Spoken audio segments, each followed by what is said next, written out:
that comprise the creation of machines that can reproduce movement and its exhibition through a transductive, between quotation marks, through a transductive movement of cinema form, as an image that is gathered through montage with others to produce meaning. These ideas gave origin to the primitive technical objects of cinema that with fecundity could, by a process of progressive self-regulation, concretization and saturation, produce a natural evolution of its technique and a family of successive transformations. If nowadays we linger between the disappearance of cinema and some persistence of the pre-individual share that is deposited in that invention, that might be because it subsists a sort of metastable motor that separates the technical scheme of cinema, its various material forms with specific purposes, and the abstract phenomena that cinema envisions from the future. What is that abstract phenomena? The absolute recreation outside of the human of human perception itself. As Simondon says about what's at stake in the synthetic art of invention, and I quote, La relation de participation qui relie les formes au fond est une relation qui enjambe le présent et diffuse une influence de l'avenir sur le présent, du virtuel sur l'actuel. End of quotation. In other words, the potential within the invention of cinema still lingers despite the mutation of its natural process of technical evolution.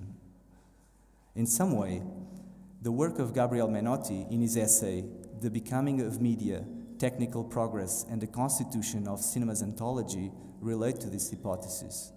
From an analysis of the technical individuation of cinema, in which the technology emerges as cinematic, it tries to prove that the recent technical evolution of cinema hasn't abolished the overall technical and ontological persistence of cinema's identity. At a certain point, it's the localization of the different emerging technologies in the cinematographic circuit and the normalization of the practices it gives birth to that renders clear a continuous identity of cinema despite its technological mutations.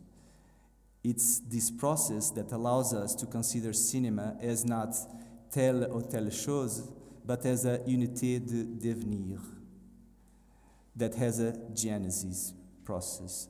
That is to say, a technical object according to Simondon's definition. These objects are not mere assemblies of material or self-sufficient subjects, but are seen as relational systems, characterized by the resonance of their inner elements and also the way they integrate in their outer milieu. As with psychic and collective individuation, the technical individuation of these objects, the process of concretization, have a historical evolutionary dimension that is continuous. This mode d'existence, whose process of I repeat myself here, whose process of individuation is called by Simondon's technical concretization, generally renders the organic of inorganic matter into a coherent and unified system, passing from an abstract mode into a progressively more concrete one. In other words, the material and theoretical unity of an absolute abstract object needs to be closed down in a concrete system in order to function. In the process of concretization of the technical object, its potential elements that allow its primitive functioning are fixated into structures that gain significance by the articulation of its functions and the human action. According to the three different stages in the becoming of technical objects, the element, the individual, and the ensemble, one can easily see cinema as this last one. The ensemble corresponds to a greater level of concretization, where each unit that constitutes the ensemble remains linked to the other ones by reciprocal exchanges, and it cannot be other thing different from what it is. The individual principles of operation resonate in one another according with multiple causes that are common to the ensemble but individual to each unit. The ensemble possesses a fairly margin of indetermination or openness, which makes machines sensitive to outside information, enabling the articulation between them. It is in these connections between machines that Simondon places the human being, comparing him to a conductor, and I quote him again. Loin d'être le surveillant d'une troupe d'esclaves, l'homme est l'organisateur permanent d'une société d'objets techniques qui ont besoin de lui comme les musiciens ont besoin d'un chef d'orchestre. End of quotation. Having this degree of indetermination in mind, one could wonder the reason of the success of Lumiere's projection against Thomas Edison's kinetoscope in the process of the emancipation of cinema from the pre-cinematographic media. Maybe Edison's gadget was too automatic. As we know, Simondon considered automation a low degree of technical significance. Maybe it was too self-contained. These characteristics were enough to produce a device with a particular logic, but maybe lacked the indetermination that allowed certain margins of technical elements to be coordinated into this ensemble called cinema. As an example, the Lumiere's projector at the beginning had no proper audience or place, and it demanded the adaptation of spaces and people in order for the media to work. So it started by being a little bit abstract and demanding the adaptation to the outer milieu. This margin of indetermination leaves room for the units inside the ensemble of cinema to be moved within and be affected by human agency. The pivot for such mobility seems to be made around the film or movie itself. It is through movies that different apparatus and technologies communicate with one another inside the cinematographic circuit.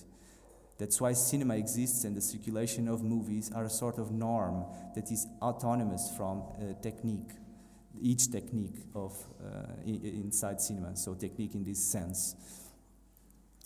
In that sense, as medium became more concrete in a technical way, its operation seems more and more abstract. From cinematograph in different venues, it moves for the projection of cinema at cinema theaters, and finally to bare movie consumption anywhere. This is why the genesis of cinema presupposes a continuous specification of its medium, with great transformation in that Comolli names the invisible side of the medium, such as negative film or chemical processing or projection, while the margins of indetermination of the ensemble remain the same, and with it, the visible side of the medium incorporated in the movie circulation itself remains untouched. That is why Gabriel Menotti, basing himself in Simondon's distinction between le perfectionnement continu et mineur et le perfectionnement discontinu et majeur, says, and I quote Menotti, once the new technologies become properly localized within the cinematographic circuit and all of the medium's conventions are reformed, it would be as if cinema has never changed or had simply been developed in order to become what it should always been, end of quotation. In other words, if smaller changes seems to impede the concretization of the technical objects by solving smaller problems and blinding us to the real imperfection of the object, major improvements seem to threaten the ontology of the medium itself and oblige it to reform its specificity in order to accommodate for the location of a new technology within cinematographic circuits. The end result would be instead a fulfillment of its ontology. For example, once digital computation is properly localized within the cinematographic circuit, and we can wonder if it is not already in a way, it will probably inaugurate another stage of the evolution of the medium, turning the idea of digital cinema an oxymoron that highlights the historical condition of a previous analog cinema as much as a sound cinema or a silent cinema.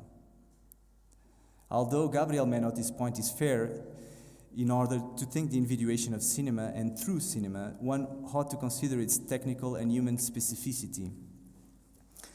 Cinema should be taken as an artistic technique that shows by definition what Bernard Stiegler reproaches Simondon for not seeing, and I quote Bernard, tout se passe d'ailleurs comme si les analyses de Simondon le montraient sans que lui-même ne le voie. End of quotation. And what does he not see? Precisely the founding role of techniques in the human process of individuation.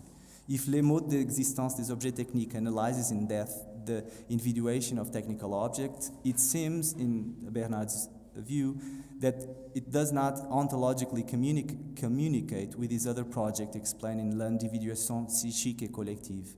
In other words, the technical individuation Simondon describes in the 1958 book in transductive terms remains in a way exterior to man. It seems that they are for Simondon something that happens a posteriori the human's process of individuation. For Simondon, it's the trans-individual that links the psychic and collective individuation and that allows the comprehension of the collective. And I quote Simondon, l'individuation sous forme de collectif fait de l'individu un individu de groupe associé au groupe par la réalité pré-individuelle qu'il porte en lui et qui, réunie à celle d'autres individus, s'individue en unité collective. Les deux individuations, psychiques et collectives, sont réciproques l'une par rapport à l'autre. Elles permettent de définir une catégorie de transindividuels qui tend à rendre compte de l'unité systématique de l'individuation intérieure, psychique, et de l'individuation extérieure, collective. End of quotation. But for Bernard Stiegler, this articulation is made through techniques as an epiphylogenetic support that, containing in itself the genetic and epigenetic memory, allows the individual and the group access to an immersion in which we are always already immersed. It is this access to a technical and pre-individual dimension that allows for the transductive articulation of the psychic and the social, of exterior and interior, and that permits Stiegler to think individuation as something three-sided and not double-sided. For this reason, the psyche, social, and technical individuation are inseparable. This being said, one could draw two important ideas for us now. The first one is that it is not possible to consider individuation in cinema outside these three axes. The second is that cinema plays an important role in rendering visually this three-way articulation, individual techniques and the social. Reading La Technique et le Temps, and especially the third volume, Le Temps du cinéma et la question du mal-être, we can trace the ontological and cultural importance of cinema in Bernard Stiegler's project. Generally speaking, if one sees cinema as a simple technique, one can find at the, how do you say? I want to add this word here. If one sees cinema as a simple technique, we can immediately find, exactly, the word is immediately, we can immediately find the first point in which it encounters the human in its process of individuation, and by which cinema can be generally rendered as a non-privileged locus for individuation. As a technique, cinema takes part of the constant process of individuation that constitutes its constantly fulfilling the operatic origin of the human, le défaut d'origine, or l'origine comme défaut. This idea has an echo in film studies, in a way, with the same sort of ontological vacuum of impurity of ontological sorry, I repeat the sentence. This idea as an echo in film studies, with the same sort of ontological vacuum or impurity of cinema's ontological status itself. Cinema was seen since its beginnings as something that was built in some sort of open space between the world and the temporal and spatial reproduction of it. For example, the famous Signifiant imaginaire of the French structuralist Christian Metz, in which he defined the spectator as always chasing a double absence. And sorry, I thought it was a quotation, it isn't. In which he defined the spectator as always chasing a double absence, in a way, on one side, an hallucinatory projection of an absent referent, and on the other side, the constant vanishing of the images in time. Raymond Bellour, as well, also defined cinema as le texte introuvable. He said, and sorry for the English, there are some French authors that I'm unfortunately going to quote in English. I'm sorry for that. It's going to happen 2 or 3 times, and I'm sorry for this. So I quote Raymond Bellour as he defines le cinéma as le texte introuvable, and he says, on the one hand, film spreads in space like a picture. On the other hand, it plunges into time like a story which its serialization into writing approximates more or less to the musical work. In this, it is particularly unquotable, since the written text cannot restore to it what only the projector can produce, a movement, the illusion of which guarantees the reality. End of quotation. Or finally, just to stick with these 3 examples, Paolo Cecchi Usai, in his book The Death of Cinema, History, Cultural Memory in the Digital Dark Age, defining the medium of cinema in its auto-destructive dimension whose structural impermanence is the condition of its own existence. Still in general terms, or as considering cinema as just one more technique, one might think that the memory inscribed in it as tertiary retention, as specialization of temporality, might gain a double side, a sort of a memory of a memory. The notion of technical reproducibility in cinema, as explained by Walter Benjamin, is not only an external factor for its massive diffusion, but it is its proper technique of production. In this sense, cinema produces itself in reproduction, always already stricken with inauthenticity, missing the here and now of the work of art, producing a new synthesis of perception, and not only the synthesis of audiovisual perception. This new synthesis can produce me in relation with others.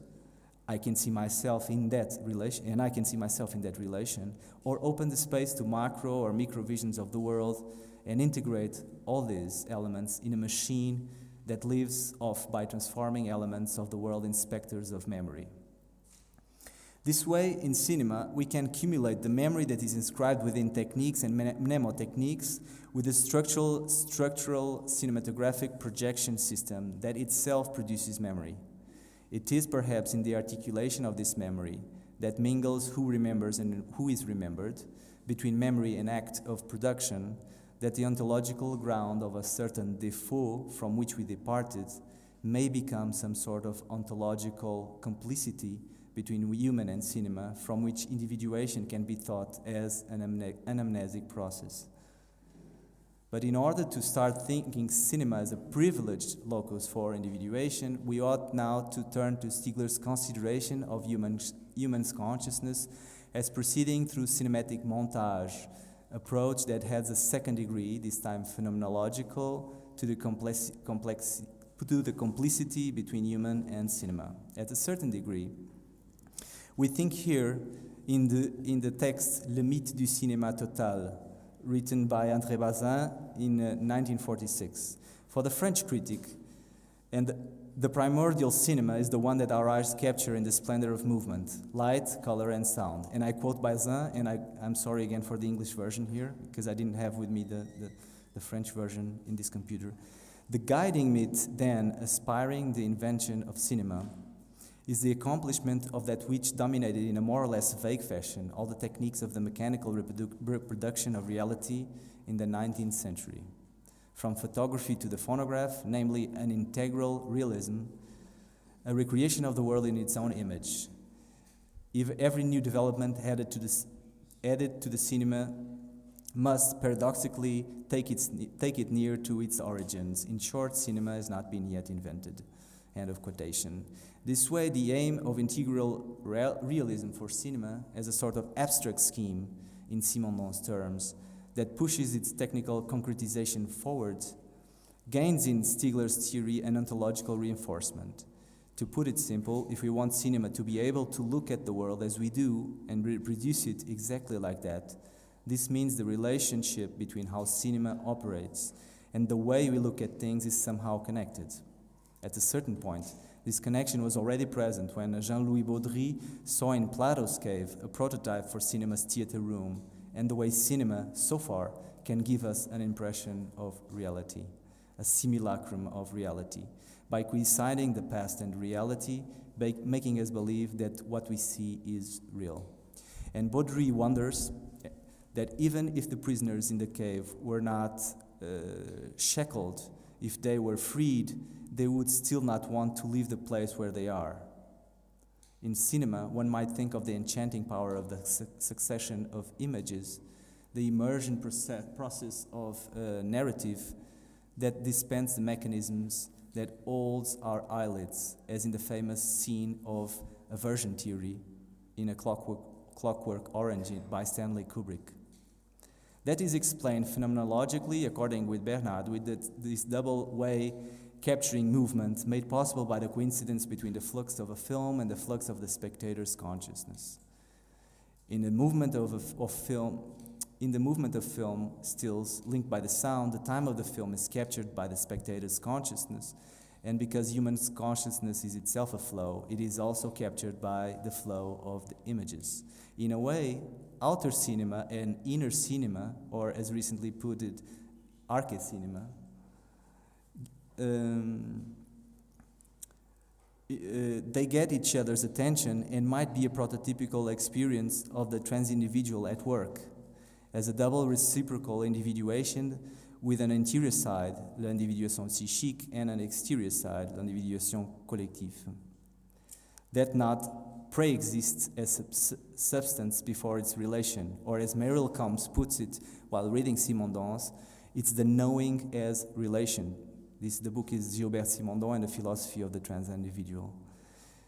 So the relationship between individual history and this knowing as relation, in a way, it's the relationship between individual history of the spectator and the collective history in the tertiary retention of cinema.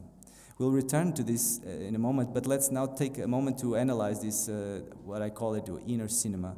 I will not go here into details on the reworking of Husserl's primary and secondary memory that allows Bernard to point out the vital interplay of primary, secondary, and tertiary tensions, and with it the constitutive role of techniques in the mechanics of perception and consciousness. But the moment when one can see perception and consciousness as a sort of artificial selection process that works as montage does, inserting, selecting, juxtaposing new elements in real time, one automatically finds the first logical path through which considers cinema, in this case inner cinema, as a privileged locus for individuation. Human being lives to transform and individuate himself, as Simondon says, le vivant est agent et théâtre d'individuation, son devenir est une individuation permanente, ou plutôt une suite d'accès d'individuation avançant de métastabilité en métastabilité. End of quotation. In a way, cinema is also an agent, as we've seen in the first part of this communication, but also agent, but also place for individuation, and its work with the absent referent always creates a version of inadequacy in relation to itself, as this sort of tensional impulse that drives the film forward, both scene to scene or image to image in montage, seen as a transductive movement, as it from phase to phase in human individuation.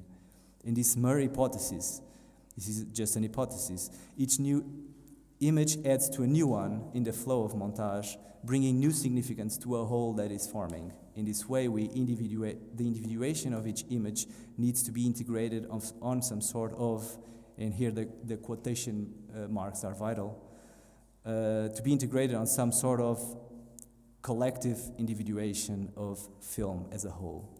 But each image resists to be trapped in this ensemble meaning. As Maurice Blanchot explains, the image is less a representative substitute for the object, but a sort of corpse or material trace of the failure of that object to completely disappear. This way, and I quote, and I'm sorry for the English version again, not only is the image of an object not the meaning of the object and of no help in comprehending it, but it tends to withdraw from its meaning by maintaining it in the immobility of a resemble that has nothing to resemble. End of quotation. This withdrawal or resistance is this charge of pre-individual in the image that always, I'm using these Simondon's expressions in quotation marks as well, because this is like I'm forming an hypothesis here, so it's not as I'm just saying that it is like this. So this withdrawal or resistance is this charge of pre-individual in the image that always sends it simultaneously to co-individuate with the next one in montage and to the world. In both cases, it's the same impulse towards transindividuation. One good example of this resistance in the image is the famous gesture that the character of John Wayne does at the end of John Ford's film The Searchers, a sort of goodbye gesture with his hand down below the back. A strange gesture, not a gesture that we do in a day-to-day basis. Although we are in a classicist and representative culture system in cinema here, the mystery and potential of this gesture in a system of apparent clarity renders visual what could be this sort of pre-individual potential that always carries the individuation impulse forward in cinema. Concerning gestures in cinema, I open here just this brief parenthesis to refer to Agamben's essay Notes on Gesture that opens this potentiality of cinema for perverting the productive dimension of the real as a founding reproduction of reality. If production has a name besides itself to produce something, cinematographic reproduction, he says, dismember things so it can extract their gesture, helping us to recuperate mankind's lost gesture. But most important here is that cinema can produce these gestures without mediality and recuperate them for this sort of contemporary imaginary in its capacity for self-signification. I just close this parenthesis here. It's not developed here. It's just that reminded me of this thing with the gestures, and I think it was important to situate here. On the other hand, in the image, there is also the constant appeal of the off-camera that always pushes it to the next one, into a new metastable state, allowing to see montage as the constant desphasage by which each image tries to concentrate in vain a meaning, but it is always making way to new ones. This constant supplying in inner and outer cinema may supply the theoretical foundations to consider the artistical ontological mechanism that concentrates and visualizes the individual and collective theaters of individuation while sharing the same default as an individuation motor. Before sketching some very brief notes on de-individuation, let us now go into some consideration of the individuating process of the movie spectator. The solving of the problems of perception and affection in psychic individuation, as Simondon analyzes in L'individuation psychique et collective, get here a particular dimension. Human psyche, Simondon states, is not a closed interior or a pure exteriority with no consistency. Instead, it is a transductive reality by which the relation to the world through perception and to the other through affection define the intensity of his own individuality. Perception here is seen as a problem of incompatibility with the outer milieu that the individual solves by inventing a form that renders the perceptive subject and the object perceived compatible, modifying the structure of both. In cinema, spectators invent this form over an already open form of film that they themselves fulfill. As Christian Metz stated, in cinema is always the other that's on screen, but he is perceived, that is to say, given meaning by the spectator's self-imprisoned in its own imaginary or personal history. This integration in the exterior is allowing us to understand the form of transindividual. Cinema needs spectators' identities and experiences to have meaning, but promises a re-individuation or reterritorialization, to use Deleuze's term, of the perceiving subject's psyche. The screen is the place where others are like me, so I can be myself. And this way we re-individuate as man or hero, but also as body or landscape or a glass on the table. The problem of affection is slightly different, or very different. It puts the individual in relation with something that is in itself but that he feels as exterior to it. In other words, the relation between his individuality and the pre-individual share in us that is not individuated yet, with what in us is not individual yet. If the other is always on screen, as we've said above, it seems that they get to us in a more precise way, exactly because the world of film is directed at them and never at us. We seem to be caught in the flux of film without thought, in quotation marks.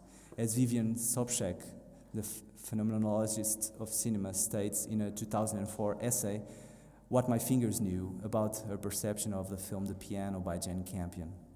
And it is without thought, quotation marks again, at a safe and anonymous position, or in the skeptical position, as says Stanley Cavell, that we are looking at the world, or the impression of the world. In this position, affection is at stake, at least in Simondon's view, exactly because there is an illusory metaphysical passage by which we go out of ourselves, inside of ourselves, and along with the psychic apparatus and the phenomena of spectator's identification, there is also a carnal dimension in this relationship. Again with Sobchak, she stands that film is literally able to touch, move us, and provoke what she calls carnal thoughts. And this happens because identification with what's on screen goes beyond meaning and experience and is also connected with a pre-personal materiality. Then cinema makes sense not to our bodies, but because of our bodies. This way our body is standing in between experience, image, and subjective vision. And the stimulus that the representation of the world gives us, this will to do and touch things that the spectator feels, is reverted for the only body is in range to be really touched, our own. This way cinema experience allows us to feel the world while feeling that we are feeling it, doubling the sensuous side of the experience in comparison with the experience in real world. I will now end my communication with just a very, very brief note on de-individuation, because I feel I haven't opened up the problem yet as much as I would like to, so I point out just 2 or 3 things. Although Simondon doesn't explore the concept, he talks about the loss of the capacity for individuation the worker felt in the 19th century when he turned into a factory worker and mere manipulator of tools. This way we can sense that in Simondon's theory, a loss of technical individuation may lead to a loss of human individuation. This is a reading of a Stigler's reading of Simondon, interpretation of Simondon. However, you would not predict this state of general de-individuation in a hyper-industrial system in which, according with Stigler, calculus in thinking invades everything, promoting the desingularization in the human. Despite the fact that positive pharmacology, individuation demands a certain degree of de-individuation in trans-individual process of contact with the collective, what is at stake here is the importance of cinema as a popular art that explores this intimacy with human perception. Intimacy is a very weak word, of course, and that could industrialize perception and memory in the context of a cultural capitalism. If cinema helped imposing an American way of life and a prevailing savoir-vivre, it did it by teaching us how to kiss, how to talk, dress, or fight. This way, cinema is a privileged locus for individuation that, under certain cultural conditions in which Hollywood operated, put him as a special cases with television to follow, of perverse exteriorization of imagination, and with it performing a transition from a unification of the gesture into a conversion of desire and the unconscious. This was done by the economical promotion of the proliferation of stereotype, as we've seen recently in the seminar, over trauma type that was repressed, at least in this system. This was done by the economical promotion of the proliferation of stereotype as tertiary retention, that had an overt ideological power in the constitution of collective secondary retentions that desingularized our secondary retentions, giving way to the activation of stereotypes over trauma types in the criteria for the selection of our perceptions. This way, promoting the individuation in the collective and in the individual at the service of common messages in a system that interiorized vision, as described by Marshall McLuhan, in other words, a system where each image stands for a concrete meaning or idea. The unstoppable flux of film that does not promote pause and critical mise en cause of cinema results in the truly violent nature of its images. As Marie-Josée Monzin states in her book, I'll try to remember the name in French of the original book, but I didn't have it here, I didn't have internet. I think it's L'image peut-elle tuer? Yeah. As she states in her book, the true violent nature of images, or its toxicity, it's in the reduction of the thinking space of the spectator, in the manipulation of its bodies outside any alterity. Each film puts the spectator's freedom into question, and the respect for distances by the filmmaker stimulates their response as a critical freedom in the emotive function of the visual. It's in this regard that Monzin appeals to a éducation des regards. This pause or distance may be done within the digital platform that allows us to stop, compare, compile all the films in the world. It should also be done in internal and metaphorical pause. In other words, the production of such images that promote a fair encounter between themselves and the spectator's individual history that make for a true trans-individual individuation by which our work is to search for trauma inside stereotype in the flux of cinematic images.